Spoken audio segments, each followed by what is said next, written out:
यानी अशुभ मास। हिंदू धर्म में इस महीने का विशेष महत्व होता है क्योंकि इस महीने में कोई मांगलिक काम नहीं किया जाता। साल का आखिरी खरमास 16 दिसंबर से शुरू हो रहा है जो 15 जनवरी तक रहने वाला है। इस दौरान कोई शुभ काम तो नहीं ही किया जाता, बल्कि इस महीने में कुछ ऐसी चीजें भी होती हैं जिसे खरीदना बेहद अशुभ माना जाता है, जिन्हें खरीदने से भारी नुकसान भी हो सकता है।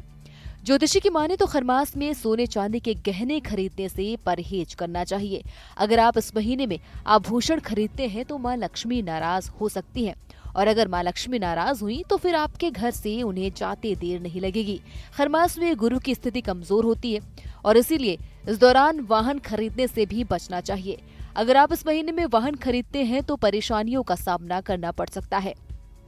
कोई अनहोनी घटना भी हो सकती है। खरमास में नया घर भी नहीं खरीदना चाहिए। ऐसा करने से जीवन में कई तरह की समस्याएं हो सकती हैं। किसी भी काम में जल्दी सफलता नहीं मिलेगी, किसी भी काम को मिलने में देरी का सामना करना पड़ सकता है।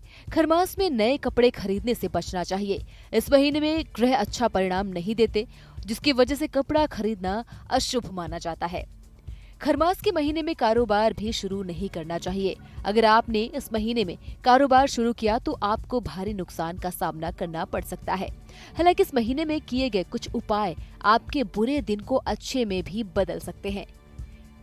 मलमास महीने को यानी अशुभ महीने को खुद के लिए शुभ मास बना सकते हैं, क्योंकि इस महीने में विशेष रूप से भगवान विष्णु जागृत अवस्था में होते हैं और वो भक्तों पर विशेष कृपा बरसाते हैं। इसीलिए इस महीने में भगवान विष्णु की पूजा जरूर करनी चाहिए।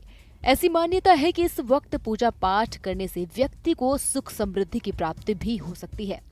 खरमास में सत्यनारायण की कथा पढ़ना बेहद शुभ माना जाता है। धर्म के जानकार मानते हैं कि पूरे परिवार को साथ में बैठकर ये कथा सुननी चाहिए। इससे अक्षय फल की प्राप्ति भी हो सकती है। अगर आपकी कुंडली में मौजूद ग्रह बृहस्पति धनु राशि में है तो आप कोई भी शुभ काम खरमास के दौरान कर सकते हैं।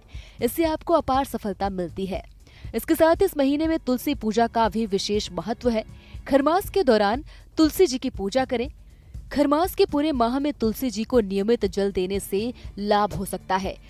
जो आर्थिक समस्याओं का सामना कर रहे हैं वो तुलसी जी के सामने हर दिन घी का दिया जरूर जलाएं। ऐसा करने से धन संबंधी तमाम परेशानियां खत्म हो जाती है। एकादशी, रविवार और मंगलवार के दिन तुलसी का पौधा न छुएं। इससे तुलसी माता नाराज होती है। तुलसी की पूजा करते समय तुलसी मंगलाष्टक का जाप जरूर करें। खरमास के दौरान हर दिन सूर्य देव को अर्घ्य देना चाहिए। इससे समस्त रोग दोष दूर होते हैं और जिंदगी में खुशहाली आती है। खरमास में भगवान श्री कृष्ण की आराधना भी बहुत फलदायी होती है। कृष्ण मंत्र के जाप से आपको किसी भी समस्या का सामना नहीं करना पड़ेगा। खरमास में केले के पेड़ की पूजा करने से उत्तम फल की प्राप्ति हो सकती है। यानी खरमास के दौरान शुभ कार्य करना तो वर्जित होता है, लेकिन पूजा पाठ कर मौके का फायदा किया जा सकता है। ऐसी मान्यता है कि इस समय पूजा पाठ करने से व्यक्ति को सुख समृद्धि की प्राप्ति हो सकती है। लेकिन खरमास को लेकर कुछ लोगों के मन में ये सवाल उठते हैं कि जब ये महीना पूजा पाठ के लिए इतना शुभ है तो फिर इसमें अशुभता कैसी? ये महीने अशुभ कैसे हो सकते हैं? ज्योतिषी की माने तो जब सूर्य गोचर करके धनु राशि में प्रवेश करते हैं तब खरमास लगता है। सूर्य एक महीने तक धनु राशि में भ्रमण करते हैं। इस दौरान सारे शुभ मांगलिक कार्य वर्जित रहते हैं। ज्योतिषी की माने तो खरमास यानी सूर्य के धनु राशि में रहने के दौरान किए गए कार्य शुभ फल नहीं देते हैं। खरमास में सारे शुभ कार्यों पर पाबंदी लग सकती है। ऐसे में आप इस महीने 16 दिसंबर से पहले जो भी शुभ कार्य हो उसे निपटा लें, नहीं तो फिर आपको एक महीने करना पड़ेगा इंतजार। कैसी लगी आपको हमारी ये जानकारी? हमें कमेंट बॉक्स में जरूर बताएं।